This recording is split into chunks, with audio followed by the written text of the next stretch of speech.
Welcome to a brand new webisode. I am driving home on Monday. I'm tired. I'm looking forward to a nap. Not that you want to watch me complain on this webisode. I'm just telling you my current status at the moment. Although it was funny, one of my managers told me today, he's like, "You look tired." I'm like, I don't know if I should take that personally and I wasn't offended, but I was like, oh, really?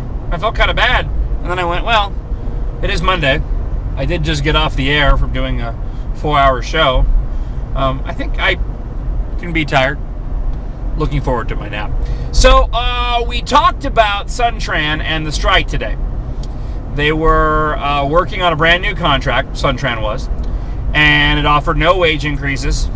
Apparently it covered the insurance rate hikes later on, but I'm still a little bit confused on that. Essentially, I think part of the contract deal was that they would have to pay for insurance because right now they're getting insurance for free. Now, working for Sun Tran as a bus driver doesn't pay a whole heck of a lot. I think the most is like a $13.50 or $13.80 per hour salary.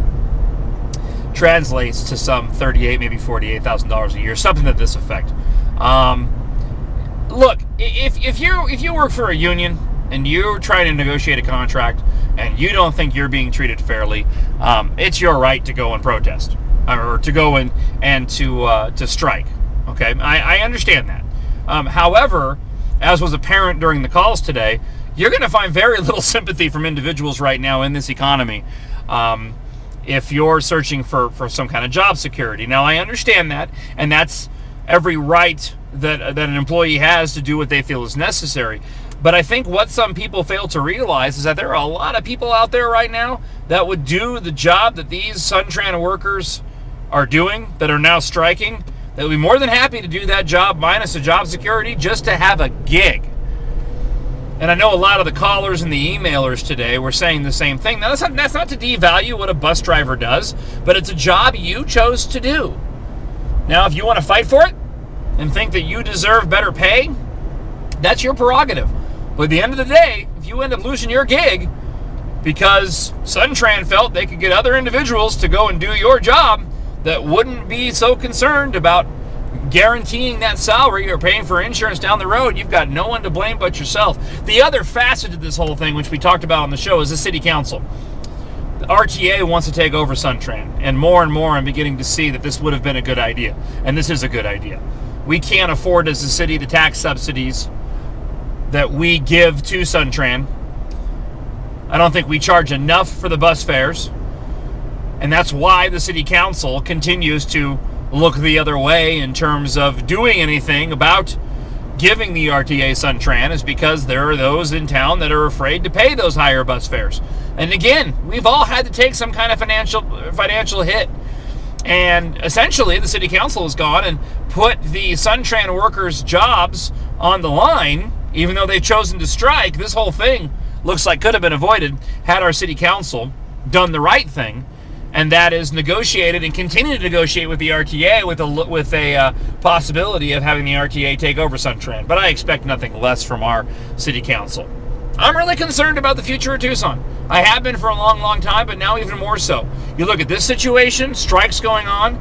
You look at the continued potential threats to cut our police and fire. No one's going to go and vote. Well, people will, but it's not going to pass this sales tax increase that the city council is going to try to levy upon the taxpayers of Tucson. And they're going to threaten police and fire over it.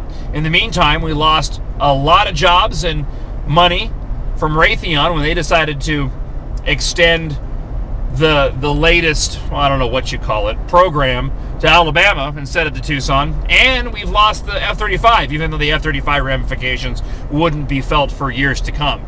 But it's an overall general sense the city council is not doing what's in the city's best interest to get us pointed in the right direction. And I'm very concerned at this point in time. It comes back down to votes. We've got to get out and get involved. You got to get out and vote in this primary. You've got to get out and vote in November. And those that get elected have to be held accountable to the promises that they've made during this very long campaign over the past 2 years. All right, I've vented enough. I'm going to go nap because I'm tired. So, another webisode coming up on Wednesday. Don't forget Roger Hedgecock broadcasting live from the Sheraton on Grant Road this coming Thursday. And again, I'm shooting the webisode in the car because I have time. Because it's a long drive home. Not because I'm afraid of the camera. All right. Have a great one. Thanks for watching. Thanks for listening. Bye.